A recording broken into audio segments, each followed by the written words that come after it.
everybody for coming, and welcome to, it's the second week, isn't it, of Leeds Digital Festival. Last but one day.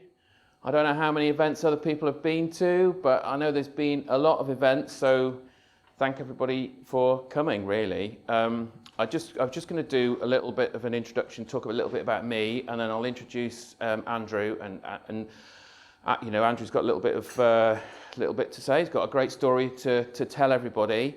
I think we want to kind of, there's a small enough group here that this can be kind of a long-running conversation, really. If anybody's got questions, just by all means, just pitch in and ask them as we go along.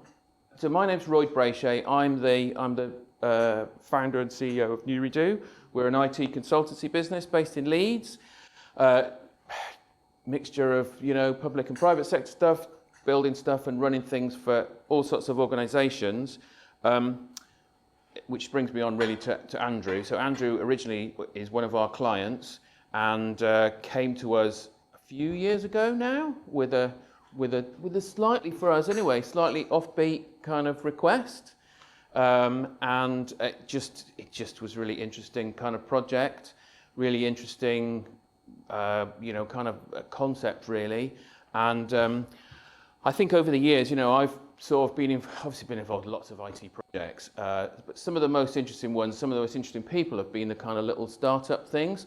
Some of them have been successful, some of them have been less successful, but those kind of people are always super interesting. They've got, great drive and energy and ideas, and I really like people with lots of ideas and people that are trying things. So couldn't help but get involved with Andrew, really. And things bobbled along for a few years, and we did various. So the platform that Andrew's going to talk about, it's essentially an open source platform, a thing called Polis. And I'll leave it to Andrew perhaps to talk in a bit more depth exactly what it is. But we picked up this open source platform. When we first picked it up, it did have a few issues. It was not exactly a mature product. So over the years, we've done a whole bunch of fixes and contributed to that open source code base. It's all on GitHub, if anybody knows about GitHub and those things. And we've talked to Andrew as time has gone on, and he's had various schemes and things, but he phoned us up a few months ago to say, I'm running in the Selby by-election, and we need to talk about this with the platform, because I'm going to involve the platform in the whole project, which I thought, crikey, this is a thing, isn't it? This is quite exciting. And really what transpired was just like a really interesting backstory. And obviously from a technology point of view, and as a technology company, there's some interest because of the platform itself and because it's an AI platform. But it's not an AI platform in quite the same way as things like ChatGPT.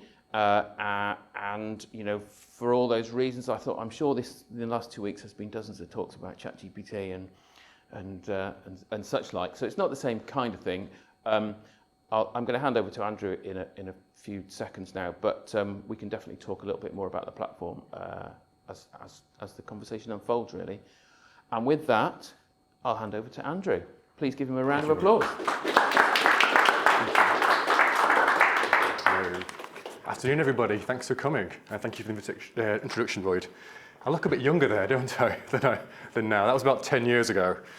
Now then, I'm going to tell you a little bit about me and my platform, the Crowd Wisdom project, which I run, and the failed attempt I made to become the next MP of Selby and Ainsty, which is on the 20th of July, so it wasn't actually that long ago. And it's worth telling you about my story, how I got here, actually, politically. So I'm not really going to delve into party politics, but my story will inform why I adore using Polis and why I think everybody in the room should use it. And at the end, we're going to have a play with Polis as well. I've set one up about agile working, and I'd like everyone to get their phones out, and I won't be annoyed. I want you to get your phones out, I want you voting away, and we can have a vote about agile working. Or perhaps you could use it in the workplace as well, on the board, maybe. So I'm 43, so I grew up sort of 80s, 90s, as sort of a Thatcher's child. And in the 90s, I was possibly the most uncool kid ever, in that I was a big Tory in the 90s, and that is uncool. Now, there'll be Tories in the room, and that's cool, but in the 90s, age 16 to be a Conservative, not cool. That was me, because I came from that household. My parents are Conservatives. They've both been Conservative councillors. I'm sort of really proud of them. So I come from that place, the sort of the right wing of people trying to make their country better. So I go to study politics at university, and have a wild guess what happens to someone who studies politics at university. They go to the left. I became like a Marxist, a communist, and I joined the Labour Party. And I was in the Labour Party for about 10 or 12 years, and I chaired the Labour Party in Harrogate, where I live, and I stood for Labour in Harrogate and lost every single time. I even finished behind the British National Party as well in 2009. I mean, I have a history of losing, so I perhaps wouldn't listen to anything I want to say, but I stood for Labour, very proudly into Labour. I was a trade union lawyer here in Leeds, and I enjoyed it. Now, I also, don't hate me for this, I voted for Jeremy Corbyn as well. I know, you realise it's how to lose an audience, isn't it, very quickly? I voted for Jeremy Corbyn when I was a member of the Labour Party. I could see I liked the ideas more than anything else. I liked sort of different ideas. I thought that was the thing for me. But when the Labour Party for me changed, I left the party and had a few years in the wilderness. And I thoroughly enjoyed just being my own person with no party to tell me how to think. I enjoyed just being me for a time. But because I want to get elected at some stage, I thought, well, I'll join the Liberal Democrats. So I joined the Liberal Democrats. That's the third party I was involved in. I mean, that's not cool, is it? I mean, how many people do you know is involved in the Liberal Democrats, Conservative Labour? Oh, I was also involved in Change UK, the independent group, and I voted Green. So I've been involved in kind of like 5 parties. That's a crazy amount. And I'm no longer in any of them.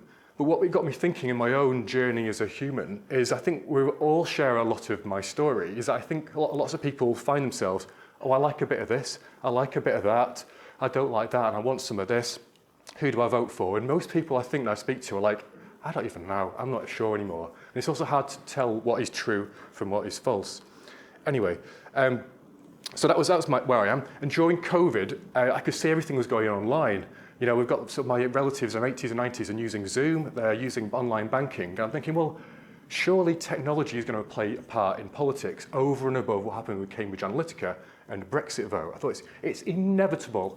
I mean, it seems so mad if you go to vote, as people did in Selby and Ainsty, that you have to go to a primary school, not been in for 30 years, find a place, get their voter ID out, get a piece of paper and a pencil, cross, and remember, is it 1 cross, 2 crosses, and all of that stuff, and it's physically counted. It seems that isn't going to be the case in 10, 12 years' time. So looking around, what is there out there? And a friend of mine came across polis.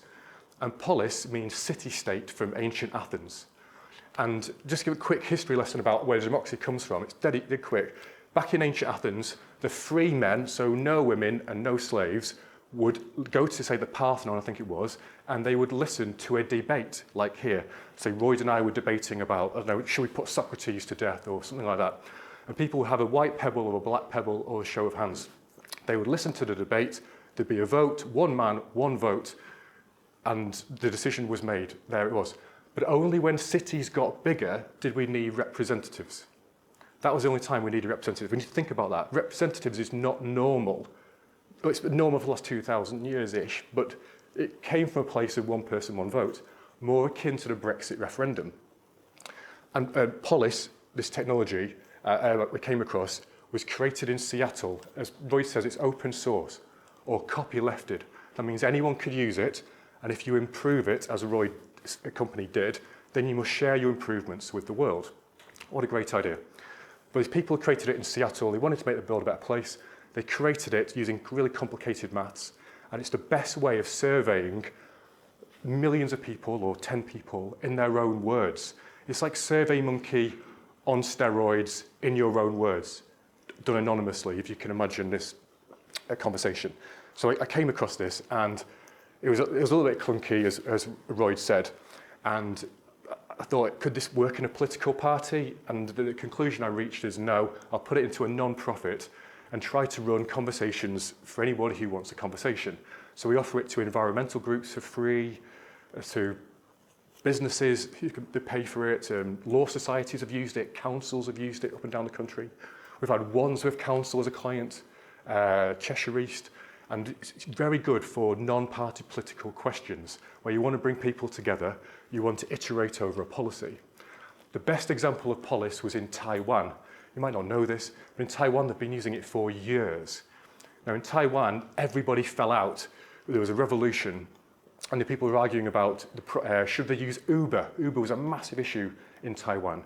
Should they, in terms of foreign affairs, be closer to China? Big questions.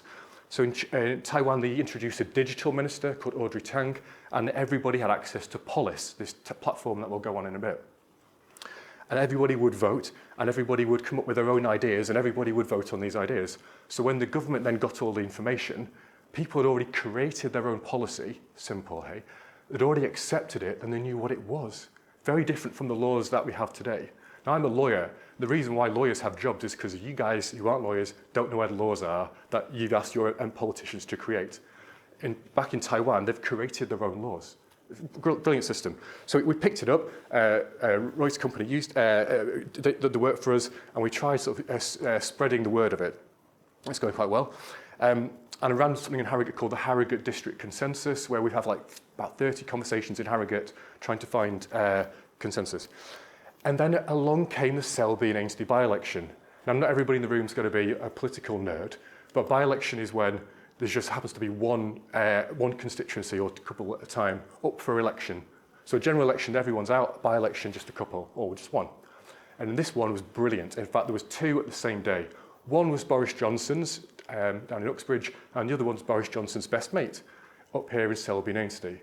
Now, Selby and Ainsley, you might think, where on earth is that? But it's from the south of Harrogate all the way to York, Tadcaster, Wetherby, Wakefield, Doncaster, Drax. It is an enormous area. One of the biggest, if not the biggest, geographical constituencies in the area, in the UK, in fact. So I was thinking, ChatGPT's just hit the news, well, 3 months before. AI's never been really used in an election. I'm running this thing, thanks to Roy's assistance. Why don't I be the candidate? I've got the interesting political background that I don't stand for. I've liked all those parties. I'm a lawyer, so I know how to represent people.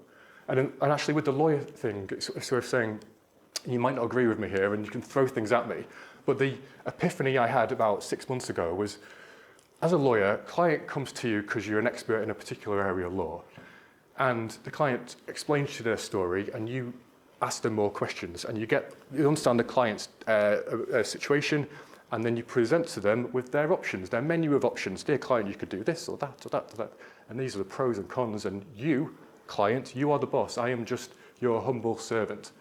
And I was thinking, hang on a second, isn't that what MPs are supposed to do? I know it sounds obvious to me, but MPs, I think, are supposed to represent everybody in their constituency, whether or not they can vote, whether from Switzerland, like, is it Tom at the back? Was it Tom? You can't vote here, you said, I hear. How sad. And therefore, you've been here your whole life, more or less, and that means you've never been able to vote. I mean, it seems ridiculous. People under 18 can't vote. People who are on electoral register can't vote. And I was thinking, how does an MP supposed to represent everybody if they don't ask? Using Polis, they can ask to see where everybody's at. So I thought, you know what, I'm going to give it as a go as an independent. So I paid my £500, and once you've paid £500, it means the Royal Mail has to send a leaflet to everybody in the constituency. So everybody in Selby and Ainsley, like there's 50,000 of these were printed. You went through every single door. Now, as you've seen, my platform was, my political platform, I have no policies. You give me the policies, people. And I opened 50 Polis conversations on my website. 50. I had a cross-constituency political conversation. So anyone in Selby and Ainsley could go on and have their own ideas about anything about politics. So that was one cross, anybody could fill in that one. Then I did 3 town conversations for the 3 main towns in the area, and then another 46 village conversations. There's about 150 villages in the area. It's impossible from basically the end of June, before the 20th of July election, to get round as one person 150 villages and towns. It's just an impossibility. With no money, no resources, all I've got really is tech and an idea. Now, when I was standing, I was thinking, well, do I call myself the AI-powered candidate? Because if I do, the media is going to go crazy for this. But if I do, everyone's going to hate me for it. And that's exactly what happened. The media went completely nuts for it. Like, amazing. The Daily Star ran it. Crazy guy with no policies. Oh, that was my favourite. Daily Star. I was in the Times newspaper twice. Guardian, Independent. It went round the world. In America, New Zealand, Taiwan. Who's this guy who's got no policies, is using AI to find where people agree? So the media lapped it up. In particular, the right-wing media lapped it up, actually. My biggest friend in the whole campaign was the Daily Mail. I love it, I hate it. The Daily Mail, they demanded an exclusive of the manifesto. And I was thinking, oh dear, because I could see where the votes, and we'll go to the votes, where it's going. And the votes were quite perhaps anti where the Daily Mail's agenda is, actually. I thought they're never going to print this when they see the manifesto. But oh yes, they did. The Daily Mail put it on page 2 of their printed newspaper and online as well. So fair play to the Daily Mail, and thank you for that to them. The Guardian were actually less helpful. But the people hated me for it. So I had to push this idea. How do you do it in a short time? I had to put it on Facebook. So my plan was to spend something like £4,000 in the first week on Facebook. The idea being in a political world, you need to get momentum. You need to have everybody talking about you. I've got to have the media tick, a crazy idea, leaflets. If I can get this sort of snowballing, I'm going to be in with a shot of doing something all right here. And if I was to win with a platform of listening to everybody, because I'd have the best policies, the most interesting idea, and I'd be promising people, you can keep voting for me as I go along every week. I thought, hang on, if that catches on here, every single MP in land is vulnerable to this. Like the next general election could be 650 independents. That was the idea. I thought, wow, okay, this is going to be interesting. A challenge, though, of course, was Selby and Ainsley is quite a traditional area, and I was the first person to do it, and that sort of came to pass why I finished 11th out of 13. But anyway, that's moving on. Back to Facebook. Yes, Facebook. You would have thought they would want my money.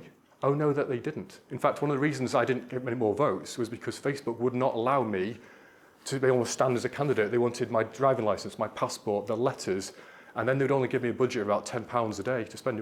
How far does £10 go in Facebook? Absolutely nowhere. So I was getting no major traction on Facebook or Instagram. TikTok was a bit better, but Facebook really held it back, I'd say. The BBC were absolutely not much help either. I did something also slightly crazy in that I added all my tax returns to the website. You can go, and if you want to see how much I earned, I don't know why it's not functioning on there, but my tax returns are on there. I put my political instincts, everything I've ever thought about politics, I didn't hide it. I thought, I'm going to be with the opposite of every single MP that you could ever think of. I'll be completely transparent. And all the data that is being created, everybody can have it. So whether I win or whether I lose, the data can be used in every council area, every town, every village. Isn't that a great idea? I still think that was a great idea, but maybe I haven't thought so. So where I was going to. So in terms of the voters, it's worth saying what happened. So if you're standing for election, you get people messaging you saying, what do you think about Drax Power Station? What do you think about blah, blah, blah, blah? So I would often reply, and the reply you can imagine was quite naff, is, I don't know. Why don't you tell me what you think? I want to know what you think, blah, blah, blah, blah. I'm saying, well, the idea of the platform here is you create, your own ideas, put them on the platform, vote on them, get other people to vote on them, and then I will vote in accordance to what you wish. But people often couldn't understand I wasn't ChatGPT. In fact, some of the emails I'd get was, dear, I've got your leaflet, I don't think you're real. And then by the time I got to then I could see the email come in, but I've had lots of emails. And then I could see there's another 2 emails come in from that same person within like 5 minutes. I'm like, so the next email was, I now know that you're not real because I've not had a reply so fast. And then a third one comes in, is da da da da da. So you end up trying to prove to everybody that you're real. And that was actually one of the bigger challenges, is being real. When my tax returns are there, my TikTok videos, I don't think I could have been more real. I tried, but anyway, that was how the people thought of me. It's worth saying as well in terms of the bookies. The bookies are never wrong, are they, when it comes to politics? The bookies had me in 3rd place, actually, which was quite exciting. And I was getting quite excited at third place, I have to say. I finished 11th out of 13. I even lost to the Monster Raving Loony Party. Oh! Screaming Lord Church. Anyway, there we are. Yeah, the manifesto. Let me show you around what happened with the manifesto. So an objection that a lot of people had when I came up with this idea is, you give me the ideas, is, oh, but Andrew, people are racist, people are horrible, people are stupid, you don't want to listen to them. And I was thinking, hang on a second, but your criticism is you don't like democracy. Oh, but we like democracy, but we don't like people. And you just couldn't get my head around that. So some people that might have funded me said, but your policy might be in pro-capital punishment. You might be like, you might lop off everyone's hands for stealing or something like that. Oh, and I was thinking, well, I don't think so. Of the people I've met, I don't think anyone really thinks like that, actually. My view is that Facebook, the algorithms there, ruin society because it pours petrol onto disputes that aren't even there. We're in culture wars that don't actually exist. They just appear online or on Twitter, sort of thing. But the people I meet, I imagine in this room, don't really have extreme views. We more or less agree with each other, but social media suggests that we don't. So I thought, if I ask people, they're just going to come out with really sensible policies. And they have. So I obtained something like 8,000 pieces of votes. And generally the policies, and we had a data scientist analyse them. And the policies were some interesting ones. So we had renationalise the Bank of England. Now we've got a banker over there. I thought, oh dear. But Bank of England it's only relatively newly independent. Actually, if anyone knows, it was only independent from 1998. I think Gordon Brown did it. Before then, it was a political thing. And if interest rates are high, it's a political decision, I think, about who has pain. Anyway, so that was one of them, like renationalising the Bank of England. We had what else we have? This will divide the room, but it doesn't matter. People wanted closer ties with the European Union. Now, we don't need to rehash the Brexit debate, but this was in a vote leave area. 13 candidates, I was the only candidate who was for remaining having closer ties with the EU. I think that's extraordinary, right? How undemocratic is it that we've ended up again with the Labour won, lost their position on the EU? I'm not sure, but people wanted closer ties to the EU. On foreign affairs, on Ukraine, people were comfortable still supporting Ukraine. People were sick to death of connection with the United States in terms of foreign affairs. On the environment, 72% of people wanted more wind turbines. And that's more or less where people are at anyway. Onshore wind has more or less been canned this last 13 years. Offshore wind, we're world leaders. Onshore wind, there isn't any. I'll have very, very little anyway. People wanted electric cars. How about this one, the NHS? Now, I don't want to see your views on the NHS here, but people wanted a radical overhaul of the NHS. But none of the main parties were suggesting anything like this. So the people are wanting radical ideas, but weren't getting any from the main parties. How about this one? Who in this room voted for the last Prime Minister? Nobody. The Prime Minister before that? Nobody. Nobody could. Because it's the way the Conservative Party, it's the way our constitution works. 75% of people, as Selby Ainsley, they wanted the chance to vote for their Prime Minister. They wanted, which would have meant we needed a written constitution. So these are, I thought, quite interesting, innovative ideas that were almost bankroll supported by broadly everybody in the area. Now, what you are, I suppose, thinking is, oh, Andrew, the people who are voting on this platform of yours, they're just your supporters, aren't they? They're just like cool, like tech people, like you guys that want to see tech take over the world. Absolutely not. When we use polis in a bit, you can say what you want. And a lot of people were saying, I hate lawyers, I'm a lawyer. They were saying, we don't want radical MPs like me. In fact, only 14% of people wanted me to be their next MP on my own polis. Like, these were not my people. But this is their data, though, that I am presenting to you as their data. What else was there? A rehabilitation of prisoners and stuff like that. I mean, they're not too crazy things. And we had a data scientist sort of back it all up. So you were saying you work in digital marketing. And we were saying, like, you know, how do humans use AI? Now, I got a lot of data using AI, but it still needed to interpret it into sensible policies that were sort of coherent. And I thought, broadly, we did that. That's generally the campaign. And yes, how did I finish? Yes, I got 99 votes out of a population of 100,000, of which only 78,000 could vote. But there's a turnout of only 45% of the 78,000. So that's the number of people that voted for 13 candidates. So the winning candidate got 15,000 votes out of 100,000 people. And apparently that was a massive landslide. I think that's absurd to me. But anyway, that's how our system works. So I got 99 votes. And on the day of the election, I messaged a family member of mine who's in their 50s, and she will remain nameless. And I messaged her and I said, oh, don't forget to vote. I'm standing. And she knew I was standing. And she messaged back and said, yeah, of course I'll vote for you. Just send me the link. That could have been my 100th vote. The irony, like, you couldn't vote with a link because she wasn't in the area to vote. Anyway, it was that always amused me about that. So yes, finished 99 votes, 11th out of 13. It sounds pretty ropey, but since the election, people like yourselves want to hear about it. They want MPs to represent them on a more weekly basis. I think people think, actually, broadly, I get along with lots of people. And actually, this is a time for radical ideas like there was after 1945. That's about that campaign. I can show you a policy in a moment. Do you have any questions about how it went before we go into the tech? How many users? How many people went on the platform and voted more than once and actively engaged and contributed to the chat? Sure. So, as you'll see in a moment, the way we run Polis is anonymously done. We've disconnected with Facebook and Twitter and emails. So you can imagine, you're all smart people, you'll work it out. I can tell you how many people voted. I can tell you how many votes there were. But can I absolutely 100% tell you that everybody who voted is in the Selby and Ainsley constituency? I can't tell you, hand on heart, say that to you.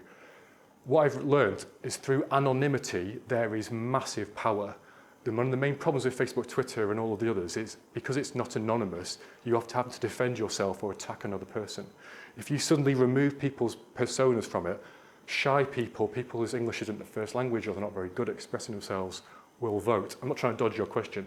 On the main cross-party, cross-constituency Polis, there was 150 voters, with the average person's voting about 40 times.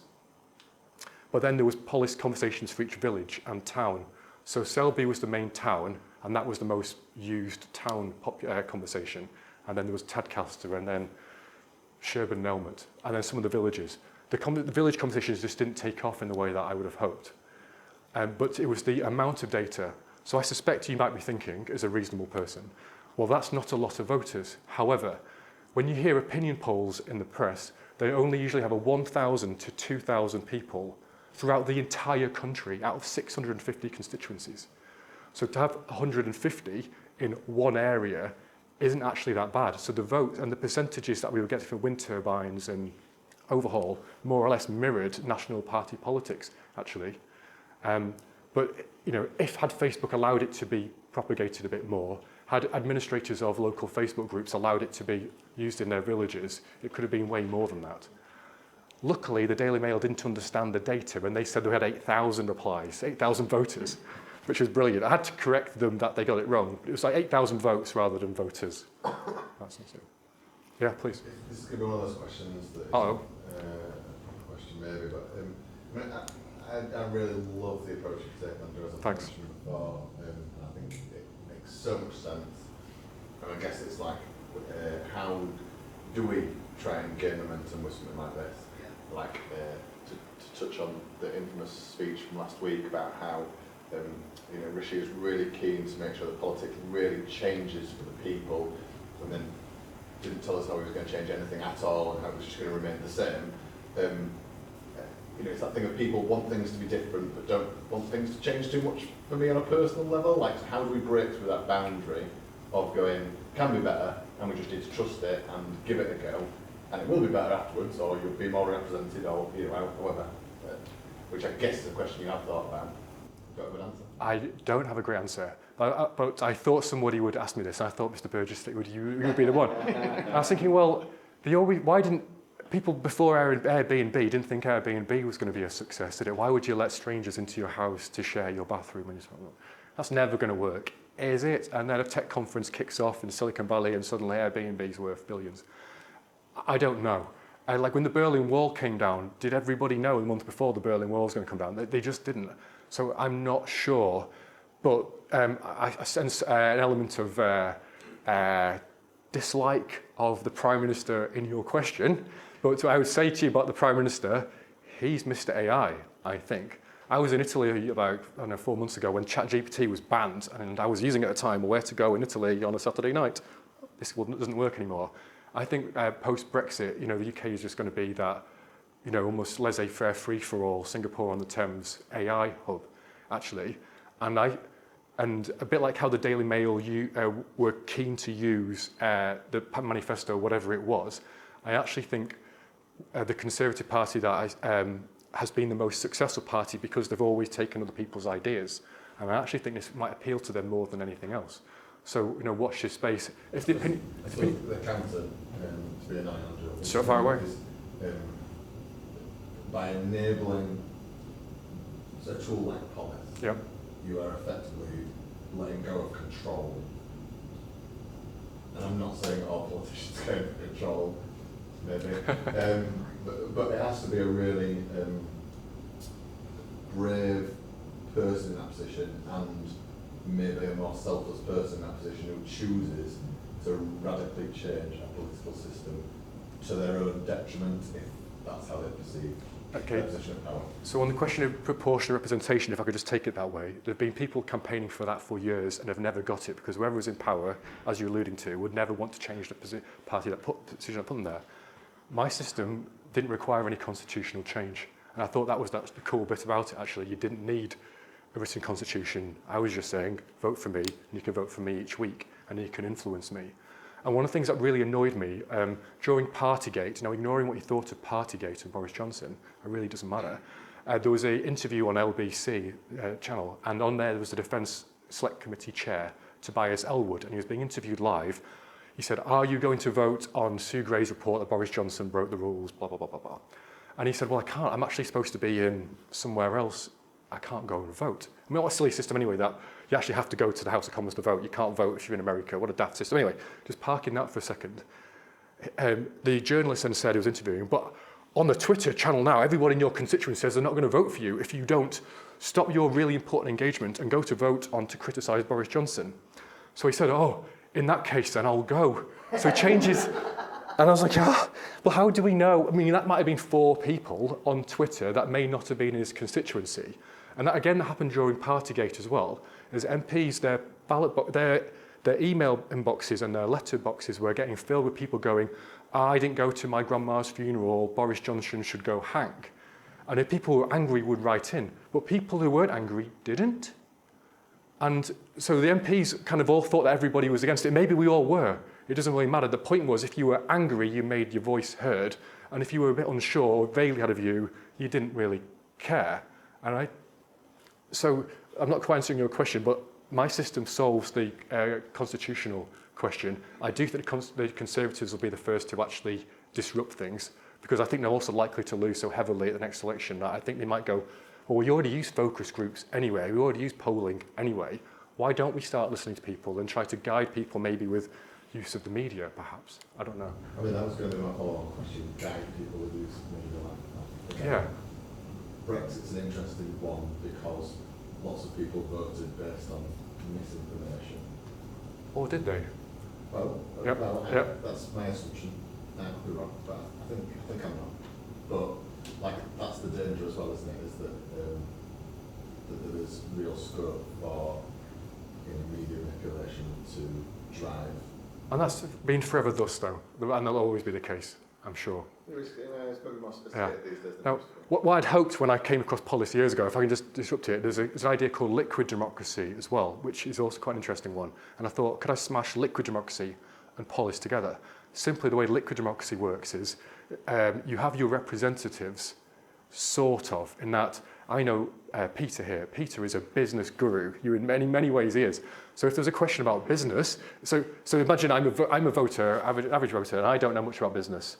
And as a business question comes up like business taxation, and I think, oh, my friend Peter, who's a business guru, I'm going to go to Peter, I'm going to give him my vote, and then he's going to vote as a cohort. I think that's the way things might go as well, of like experts in particular fields that we use, and you're in marketing, and you're writing a book on C-suites, and we've got marketing here as well, haven't we, and technology. And like, do we find those people who are all experts to all sort of play a part in our democracy? Because I always think that if you don't put your head above the parapet, you are going to get governed by people that you just don't rate. And I think the quality of the politician has declined throughout because it's a dreadful job. In fact, I mean, one of the things I was really going to put on my leaflet was, I'm not sure I really want to win as your MP because I like living where I do. In a sense, the candidate that puts the most effort in is the one who most wants to leave the constituency that they live in. I mean, you couldn't make it up. I mean, it would be more sensible essentially to have two MPs, wouldn't it? One who always lives in London, one who does constituency business, if you're going to do it that way. I mean, I think we're all a bit like boiled frogs. We don't realise how stupid our system is until someone points it out and goes, why can't we influence them more often? Any more about, yes, please, Emily. I was just, it sounds like you're basically trying to create this very neutral system that eliminates bias, human bias, by not just listening to the loud people and trying to get the whole comprehensive view, but I'm pretty sure there is concerns about AI actually amplifying human biases that we already have. Is there a way that you've combated that, or that policy combats that? I think you need to have a play on it, and we will in a moment. Because let me tell you about Wandsworth Council. So Wandsworth Council used this Polis instance that Roy's company put up. Officially, the council wanted to ask the question, how do we get clean air in our area? Because if we want clean air, then we probably need to remove some cars.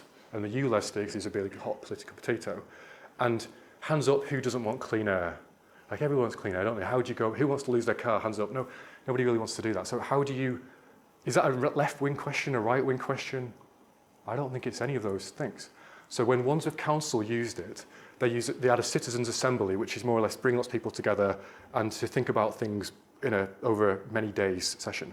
And then they put the statements into the polis, as we'll see in a moment. They started with like 50 statements harnessed by the citizens' assembly. And then they put it out to the people of Wandsworth and said, vote, come on guys, vote, and create your own ideas. The average person in Wandsworth voted 98.5 times on this instance. Now I pose to you, have you ever voted 98.5 times on anything? Half that time, 49 times. Half of that again, 24. I don't think anybody in this room has even done a quarter of that. Now just go through that for a second, how that would be. If that's the average to the biases, you have seen an argument from every side of an argument. Now to me that almost erases bias. Now what the clever bit of the maths in the polis here does, and I'm not a mathematician and I'm not a technologist, but when you get to vote, you'll all be voting in a different order. The polis is trying to find where we agree. Now I know there's some things we can just simply are impossible, Brexit is like, it's hard to find a middle ground there exactly.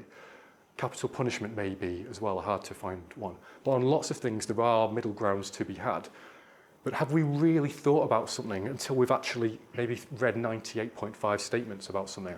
I don't think so. So this to me, it educates people, informs people, removes biases, and you come out of it a different person, actually. I really, really think that. But I wish I'd created it. Does that answer your question about bias a bit or not really? No? Any more before we have a play? Does anyone else got anything? So yeah, please. In my opinion, you're writing history. I think it's fabulous. I think it has to take Thank you. on. So what's next? How do we get the people to sample it and use it in perhaps a smaller? Oh, how do we? Well, I don't think the technology is not perfect. It is a bit glitchy. It needs improvements. In an ideal world, like in Taiwan, everybody would have an account, and that to me is the constitutional sort of change, so that there wasn't for example, a bot from Russia voting multiple times on that. So how do you take those things out, I don't know, Peter. On a personal level, I feel like my itch has been scratched, actually. Like I'd had a go. The BBC were impossible to deal with. They gave us, none of the independents had no chance because the BBC wouldn't put us on anything. They said, oh, you didn't stand last time. I was like, well, I was working. And then they look at afterwards and go, well, that's why we didn't give you any publicity because you didn't get any votes. And you're like, well, maybe if you'd given us a platform, BBC, that maybe we'd had a shot. In fact, I wasn't anti-BBC until the campaign, actually. They were the most blob-like of the organisations to deal with, I'd say. How is it going to change? I suspect the Conservative Party, I think, will probably run with it. I've never heard anyone else say that, but I think that they will to save their skin, actually, because if you can create policies that are popular, why would you not do that on a grander scale? You'd almost always be in power. That's the idea, right? You'd almost always be in power. Doesn't it eliminate the need for parties? Yes. Wouldn't that be great? Wouldn't that be great? And I don't think parties is the right system. So the person who won, the guy who beat me in Selby and Ainstey, like me, he didn't live in the area. He was 25 years old. He went to Oxford and worked for the CBI and then worked as a policy wonk for the Labour Party. Now, you might well think that's great, clever guy, worked for the organisations, so on and so forth. He is named Keir after Keir Hardie, Keir Starmer. Like, he in the party system, I suspect he's going to vote along the party lines every single way. So the control, anything in Selby and Ainstey, his voting is going to be as per decided by Keir Starmer and the ruling Labour clique. And I don't think anybody really wants that, or the Conservative clique or the Liberal Democrat clique. I'm surprised people wanted that. But in a by-election, it's different. A general election, maybe, Peter, this is where the opportunity lies. And I can see your business brain going, I can run 650 of these, just copy and paste it, which it could be done. But in a by-election, when the government's unpopular, people are going to swing behind the number two. That always happens. If they want to give the government a kick, you vote for Liberal Democrats in Somerton and vote for Labour in Selby and Ainstey. Sorry, just one after this one down. Since all this, has happened, have you had, Roy for that matter, have you had other candidates or other businesses approach you to learn from, your experience and then building off on that? So many. I've had to turn lots of conversations down. It's worth financially saying, and this is not a brag, but just to be transparent, I spent £12,000 on the campaign for 99 votes. I think that's probably another world record as well. And the way I also got £2,000 of donations, or 2,500. But I also put a month of my life into it, and my health's not ideal anyway. So that's one of the reasons I had a time to stand. I think I did a public service for everybody. I actually think you guys should be paying me to stand, the taxpayer. But obviously that's not our system. Again, you need richer people, parties, trade unions to back somebody to like me. But you could copy and paste it in 650 places for next general election, definitely. That would be quite disrupting. I'm happy to speak to you about it, but that requires a lot of organisation. And then does that become a party? And then there's rules about party finance and whatnot. To me, I think there should be 650 accounts, like local people representing local folk with with local knowledge is how I would prefer it myself, rather than outsiders being parachuted in. That's the problem, isn't it? Like for the existing parties, this is like turkeys voting for Christmas. Sorry to use that voting analogy. That's exactly what it is, because they've got their own agendas. They are career politicians to a large degree. They don't get the normal common man. They do parachute in with common person. So it's mad. But they don't. So they parachute people in who've got on a career path to be the local MP. This is just like, oh my God. Yeah, it could have. People are actually going to get what they want rather than us manipulating what we actually want or our donors are, whatever, our vested interests. So this is why it could now. I've been writing about politics my whole life, and there's some golden rules in politics, and I broke nearly every single one of them, and that accounts for the 99 votes. So I think generally people in politics, generally people like simple messages: build the wall, lock her up, 4 more years, get Brexit done, education. You can name all these these words things. And mine's a complicated message, isn't it? Like, you've had to listen to like half an hour of me to go, oh, that seems reasonable. And you're into tech, you've already chosen to be here, you've a self-selecting audience of folk. the Selbionese people, people aren't most that interested in politics, and they had a complicated message, and my message was complicated. I made people feel cold as well. I think you need to make people feel warm and inspired, actually. And since time immemorial, people have wanted leaders. In a sense, I was leading in a sort of kind of way, but also I was absolving myself of leadership in a sense as well. Now, name a area doesn't have leaders. I can't really think of any that's successful. So how do you mesh leadership with making people warm, with simple messaging? I don't know the answer to that, but I suspect this system will be successful at some point. That I think is, I imagine everyone in the room agrees on. There'll be something similar will happen, but when? So I was going to, for me, from listening to what you say there, it would seem to me that the whole process of being an independent politician is, I'm guessing everybody that tries to do that in a lot of cases are kind of making it up as they go along. Yep. And I guess tools like Polis help to extend the toolbox. And maybe, I mean, most people I would imagine wouldn't think of doing something like that as being a particularly attractive proposition. Maybe it's about trying to inspire those people through more tooling or more education, or inspire them in so much as it becomes perhaps a more attainable goal. I couldn't think that being an independent politician and trying to get yourself around 150 villages and knocking on doors is. Yeah. You've got to have a particular mentality to. You've got to be weird. Yeah. Like politicians are all weird. I know lots of them, and they're all strange. Like you have to be. I think about it, to live a schizophrenic existence for pay that you could get better in the private sector. For every tweet that you ever sent, like for example, Mary Black, if you know her, the Scottish SNP lady, when she was 14, she had Twitter, and she tweeted like, "I'm drunk in a bus shelter in Glasgow," or whatever it was she tweeted. That was then used at her when she was 21 as an MP. Like, that's awful. Like, who would subject themselves to that? You'd have to be quite narcissistic, brave. Like, if you go to the pub, you've got to be careful that someone's going to punch you in the face. Like, who would opt for those things for £84,000 a year? I know that's treble the national average, but that's not a great rate of pay. In Singapore, which is a really interesting example, and they were, when they split from Malaysia in like 1960s, it was a backwater. They had nothing in Singapore. They had racial tension between Malays, the Indians, and the Chinese, and they suddenly went from like 170th poorest country to the second richest. And how did they do that?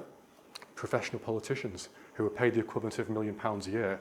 They went for the best people, and then they were uncorruptible, and they weren't allowed to have second jobs. And I think that's quite exciting. The problem is that British people are, when asked, should MPs be paid more? Everyone says no.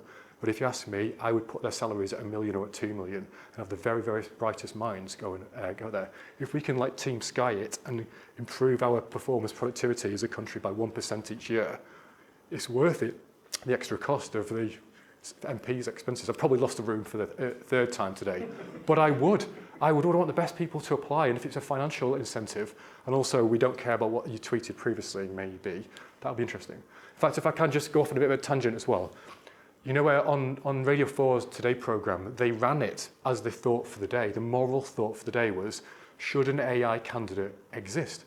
Now, they sort of missed the point a little bit. They think it was a vicar who was philosophising about it. And believe it or not, I hate publicity that much. I've still not listened to my own thought for the day, which is a bit weird. Even though I've heard 30,000 thoughts a day, I've not heard my own one. But the philosopher vicar that day was pontificating, could a AI-empowered candidate have any morality? Actually, and a lot of the criticisms of me and the way I was going about it was, I want to know that you're a moral guy. Actually, are you moral? What would you do? Would you be the guy I'd have in the trenches with me? You're just going to see what all the people say, and the people are fickle and they change their minds all the time. I don't know. I thought I was trying to be moral, actually, and listening. I thought I was being transparent, but 99 votes, doesn't lie either, does it? So. Sorry? What you're trying to do is very destructive. Oh, yeah. And it's not, the way normal politics works. Your concept of safe seats, driven by party policies, you have candidates, they can parachute in. As part of your learning, what would you do differently, next? Or, do you intend to use this platform I mean, I could see, you using this platform as being an influencer, going back next time saying, I know what you want. Versus, I will do what you say. Or what you want. I'm an influencer maybe, but I feel like I've genuinely had that itch scratched, actually. I really, really do. And it wasn't the 99 votes. I sort of knew I was going to do badly because of the feedback I got on Facebook is basically well, the words were so horrible. You're not really there. What do you think? You're not moral. Da-da-da-da. As an influencer, sort of reflecting back people's views as like a mirror. I'm a mirror to your views, perhaps. I think it requires someone with massive Twitter followers, Instagram followers already. So a J.K. Rowling character, someone who's kind of willing to have a go, whether you like her views on trans stuff or not, but she's willing to to put her head above the parapet. I think it requires somebody with more charisma than me, who likes the media more than me, who's perhaps made a lot more money than I have and feels like bulletproof, I think, is what it requires. Or use. Give it a go. You can do it in which constituency do you live in? Huddersfield, yeah. Give it a whirl. Disrupt there, because Labour think they got it in the bag. Maybe they haven't, Because a criticism no one's levied on this yet, but you could easily do is, look, Andrew, come on, how are we supposed to know in this room, and we're a smart room, what VAT thresholds should be? Really? We don't really know. Corporation tax? There'll be some experts in the room, but we don't really know. Maybe this is better at a local level. And when I've used it in Harrogate and Wandsworth and other places, on local level, everybody has a view on their street, their bin collection, their air, which roads should be pedestrianised and which ones shouldn't. And that works really, really well there. And I've always thought that independent councillors should be more likely to be independent. I see more role for parties on a national scale and independents more on a local scale, actually. I would do that. However, you could put together like a 5-year plan. I mean, if this was a business, Dominic Cummings would say, run it as a business. We're a business. Let's have a 5-year plan, a 10-year plan, where we should be. How do we improve our productivity? And everybody in the country should know what our 5-year plan is, actually. And we set that as there, and then we, sample people through effectively through Google review or TripAdvisor review as we go along, and we try to just nudge people in the right direction. Maybe that's the way to go about it. I don't know. I think it would be interesting if I agree with the kind of professional politician thing. Yep. We have professional politicians who first of all worked how we all work. So they maybe have 20 days holiday a year rather than, it's summer recess, or it's Christmas recess and we're just closed, God knows how long. And if something like this ran professional politicians who then, because the thing is, like you mentioned then about like which roads would be pedestrianised, and just take that as a broad example. What people in this room might think is a bad road to be pedestrianised, or a good road pedestrianised. From a town planning point of view, they might go, oh my God, that's a really bad idea. So you do need a bit of a check and balance. But if they were professional politicians who weren't party political, but were basically going like, this is what the country wants, and we'll be experts in it. So we'll have the finance minister will be a finance expert, and the health minister will be a doctor or a surgeon or whatever. I think it could work, but I think the problem is it's that turkey Christmas thing again. It'll not happen. Unless the civil service is already that. People would say, the civil service brought the Truss government down, or what people will say the Prime Minister doesn't actually have the levers of power that they think that they have, because the civil service runs the ship and they're the experts, and Simon Case, the Cabinet Secretary, actually runs the country. Perhaps, but most people outside this room probably don't know who Simon Case is. He's probably the 10th most influential person in the UK, and nobody's voted for him. But perhaps maybe our system actually works. I don't know. Sorry, there's another question. Well, I was going to say, maybe just getting the people used to using the system and being comfortable is where you need to get to. So, maybe at the local level, politics is a place to start.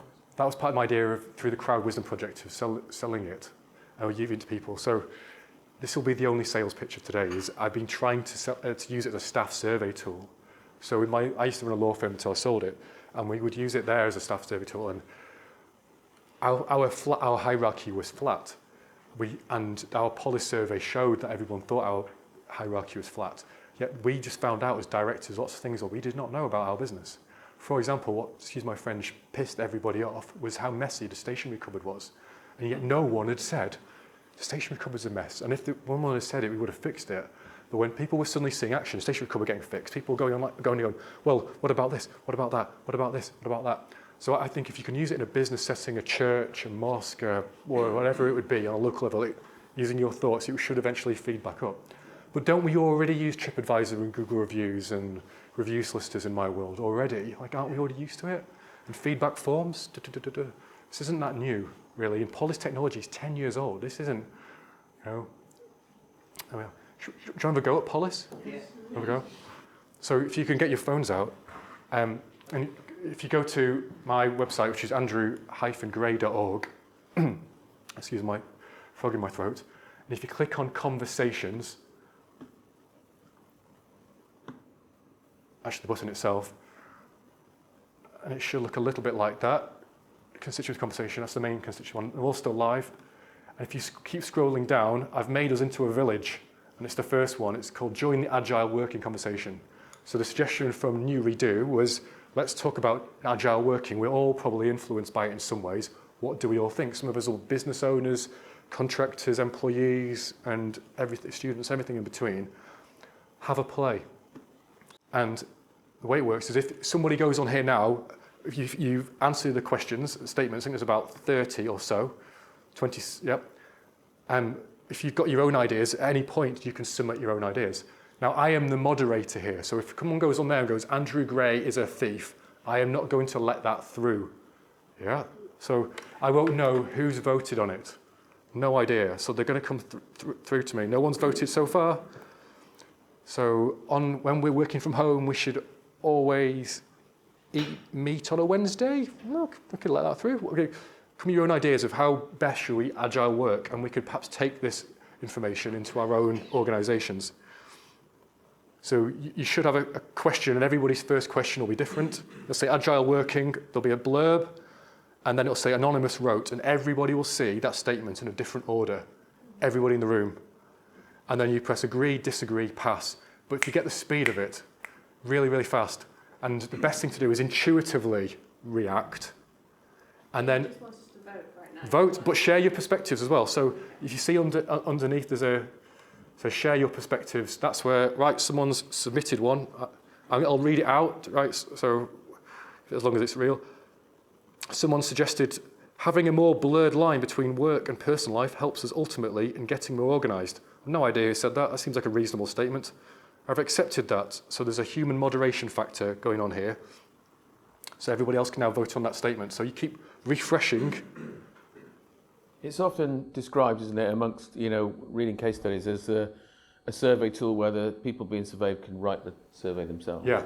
Yeah. That's a better way of putting it. Miles better. More coming in. Thank you very much. So far, I think New Redo have had a play as well. We're at 271 votes already.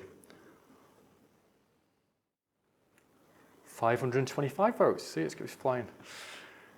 You're a bit more engaged than I thought you'd be, actually. I think you're still going into it. It's nice how I can see it moving live at the bottom. Yeah. You can see where you're at. So if you haven't seen it yet, if you go down, you can see where you're at as opposed to everybody else. Right in the middle. Is it the blue circle showing where I am? Yeah. There's more statements coming through, so you can all vote again. And then you can vote on each question to see where everybody's at. So what's group A and group B mean? So the math is finding groups, and sometimes there's 5 groups, but generally this room seems, I'm not at this report, is putting people into these groups. It could be, yeah, but there could be, one group can only have 2 people and the rest could have like 26 people in it as well. The interpretation of the data is actually the more tricky part of this. So there's another statement going through. Shall I pull a report up? So presumably there could be like 3 groups if that was the way Could the be, data was. yeah, it could be more than that, yeah. So if we have a look here, guys, so we have what's called, so this is the reports are complicated, I won't pretend otherwise. But usually you get what's called a B swarm. So if you had more statements, so if you had like 700 like in Wandsworth or so, you'd have more statements there. So here on this side, the line is consensus. division. So if I click on here, it should tell me the most consensual statement is that we agree on in this room. As a first-time father, remote working provides me with greater involvement in family life without impacting on productivity. So more or less everybody agrees with that. I mean, it's hard to disagree with that, I suppose you could say. No one's disagreed. You can see already policies finding two distinct groups. There's a group with 16 people, a group with 8 in 16. So that's useful to know already. We could perhaps, let's see how those groups play out, shall we? Actually, and what's the most divisive statement? Agile working is killing our cities. All right. So you can see here, group A, which is obviously a larger group with 16 folk in it. And not everybody always falls into a group, by the way. Generally thinks our cities are doing okay, I think. Whereas I'm going to go with B, maybe being business owners, perhaps, would be my guess. I don't know who voted which way. And so here we are. So the majority views. Here we are. So any employers in the room, I wouldn't want to work for an organisation that's 100% office-based. Employers, take note, guys. You ain't going to hire anybody, or very few people anyway. The mental health one, I wondered about this one. Working at home hinders my mental health. I thought that would be higher. Only 18% of people are saying that. I thought it would be higher, actually. There we are. Anything else you want to look at? I think phrasing that question as going to work hinders my mental health would probably get... Sorry, say again. I said flipping the question and stating going to work hinders my mental health would probably well, get you could. Well, somebody could suggest that. Answer, have a go, put that in. Are there any other really interesting ones here that we should have a look at? Opinion groups now then. This is group A, the 16 one, the main one. They broadly agree on these statements. We'll have some similarities. Group A tends to be agreement here. I mean, you can see the way the data is presented is a little clunky, and you can analyse it to the nth degree.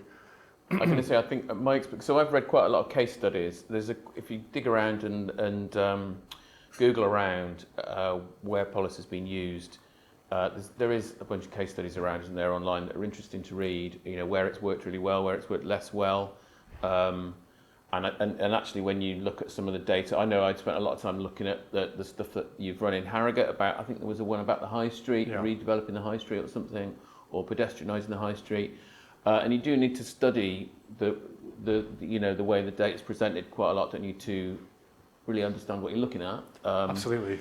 And I've read a couple of case studies where they've talked about where it's worked really well is where they've been trying to find consensus, and by running the policy, they've found two groups and realised there was some work to do to perhaps bring one of those groups closer into the consensus, maybe from if there had been some misinformation or some lack of education perhaps or something like that, or some a point of view that had been missed.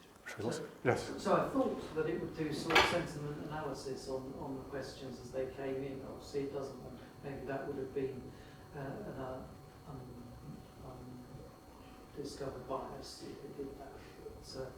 But I guess the point is how you phrase those statements makes a big difference. Yes. Oh, absolutely. Yeah. I agree with you there. There's also all in English as well, which also a downside is also everybody should be able to translate it. I think an innovation might come where people get to how important is this statement to you as well. That's a sentiment analysis you're getting there. The way I've set it up, which I think is GDPR compliant, is it's anonymous, as you've seen. I don't know who's what. Now, if you imagine you want to go back in tomorrow to vote on new statements, you have to click on the link again. How are you reminded of that link?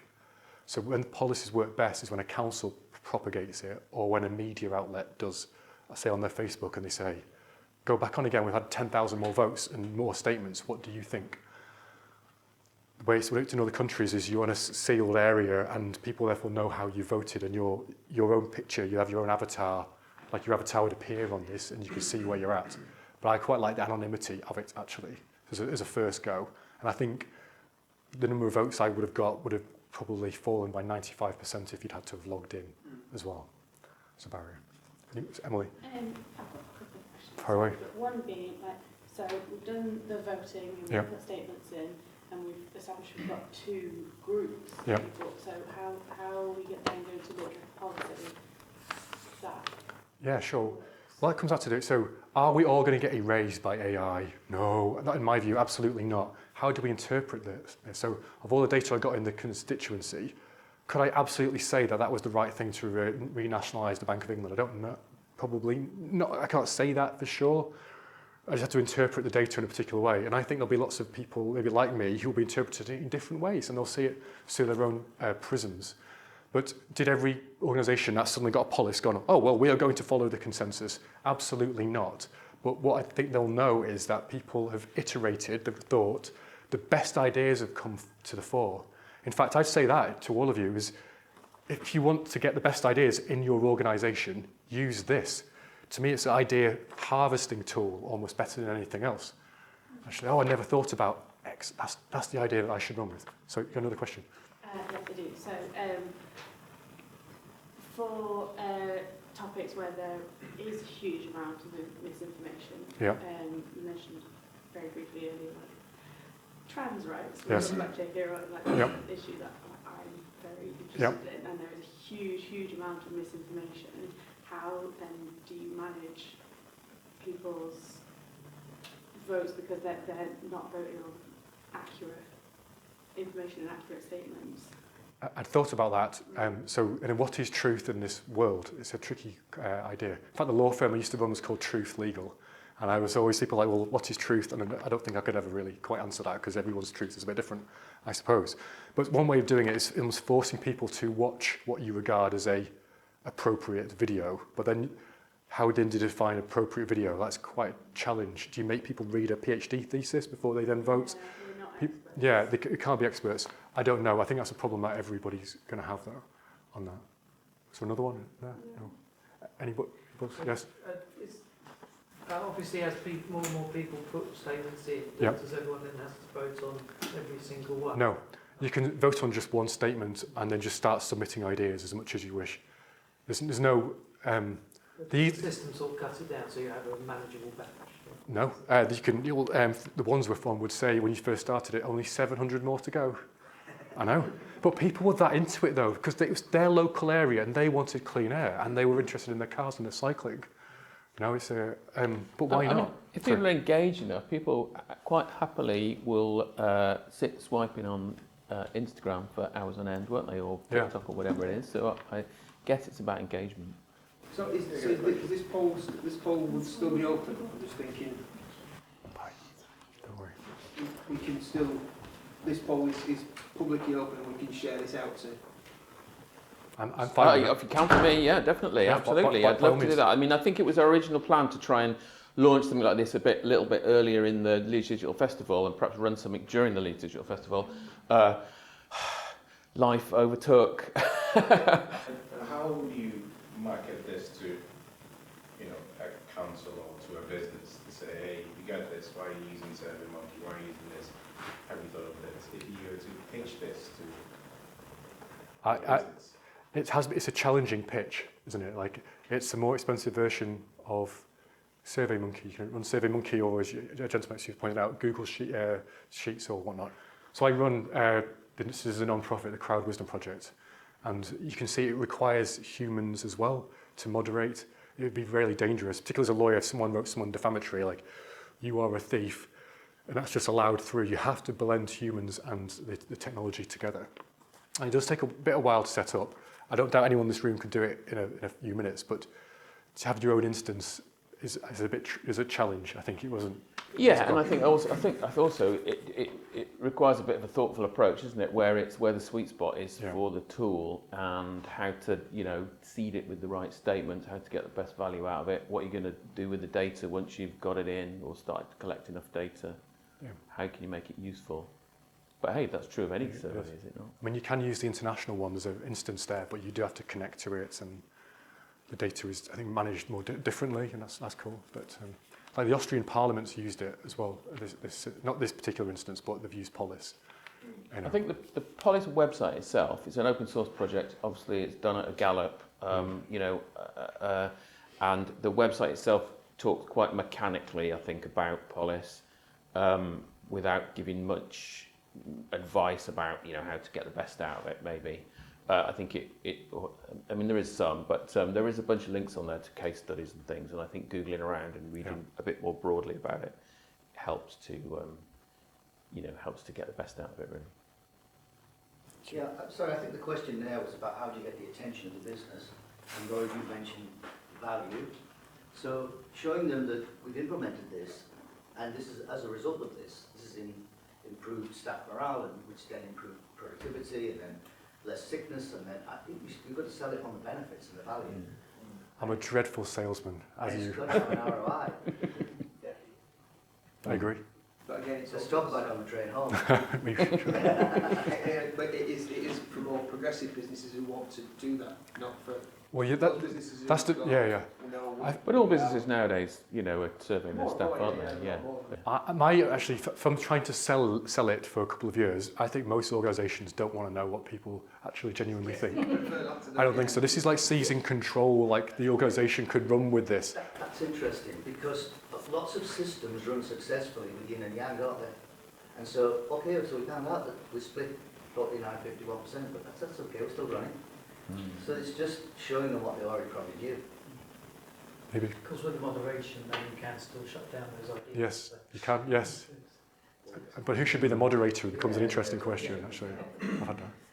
I think one of the things I think is good about it is because it's like a survey tool where the people being surveyed are writing it themselves.